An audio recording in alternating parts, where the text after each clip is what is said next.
I wanted to clarify something. uh, the art, when I'm trying to get my art supplies and have time to make art, it isn't about me escaping this horrific situation, basically being held hostage in my own body in a fucking homeless camp by Epstein's partners in crime in both parties. Um,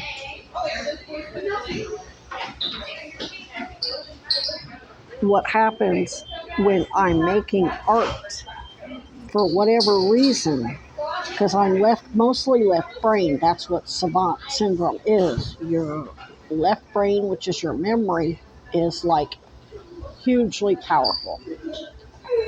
So when I get into my right brain and I'm not living and reliving all that trauma, and it isn't just that, it's not even so much that anymore. I pretty much grasp the concept that there isn't a real underground railroad that's trying to help my own personal anonymous underground railroad that can't go public for their own safety and that of their families.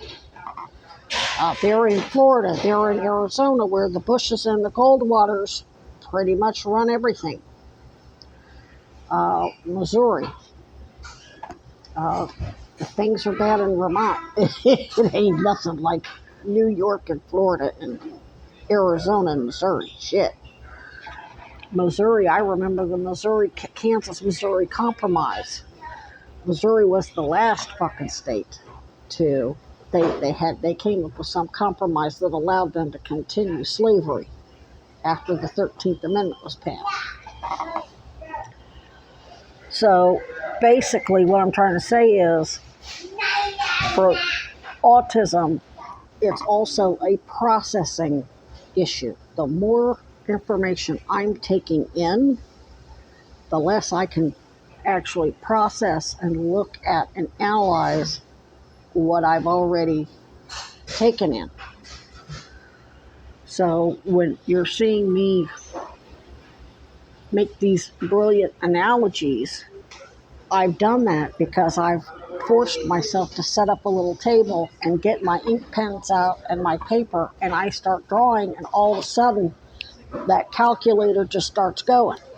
So what really is in the best interest, if you want to use my brain to analyze all Epstein's partners in crimes bullshit, is definitely in my best interest that I have time to sit down, and I don't have to be making anything. I mean, I could just be doing a little sketch of a church in a tiny little $1 Dollar Tree sketchbook and a $1 brush pen. I mean, it doesn't have to be anything elaborate. Um, but that's just, and I can't really do anything more than sketching right now because it's too wet. Everything in my tent is wet. When I put my clothes on, my clean, dry clothes that were in a bag, they were fucking wet. They were damp because it's that woodland. There's no airflow because of all of that. They're not keeping the saplings trimmed and cut down.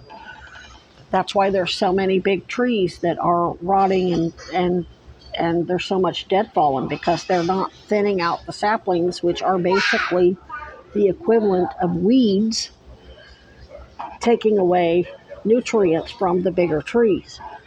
Now, if that were on a flat, regular, like a plains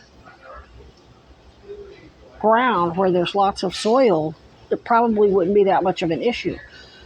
But that is on a mountain, so there's really very little dirt or soil. That's another reason why so many of those big trees fall over. The root system, I think they call it an invasive species, is what most of those trees are. The root system goes all through there and it goes over rocks and through rocks, but it's rock.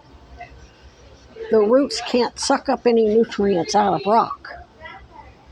What little bit of soil is there is from the leaves and whatever dead fallen has fallen, but that's not a nutrient rich soil like on farmland where it's a plains area and the bedrock is way down low. This is the side of it. I mean, we're in the mountains here. It's all rock. So, in fact, when I went to go scatter peanuts for the raccoons and I went around the trail, there was a big, one of the trees they actually had marked for the trail with blue paint on the trail, blocking the trail, and it hit another tree, cut it in half,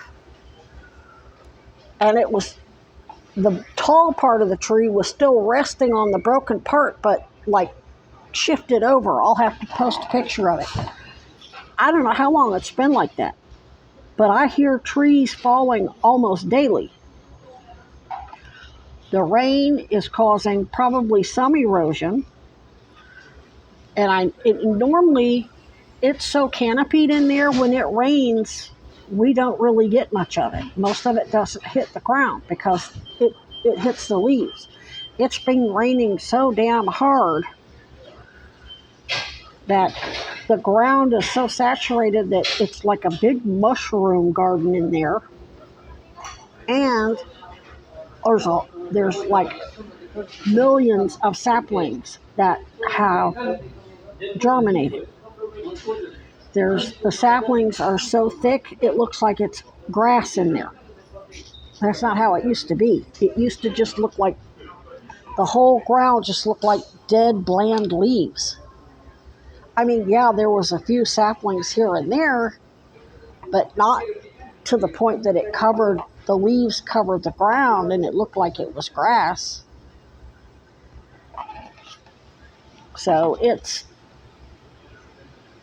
too moist in there for me to do because I work mostly in watercolor. I'm going to have to switch to colored pencil or alcohol marker or watercolor brush marker.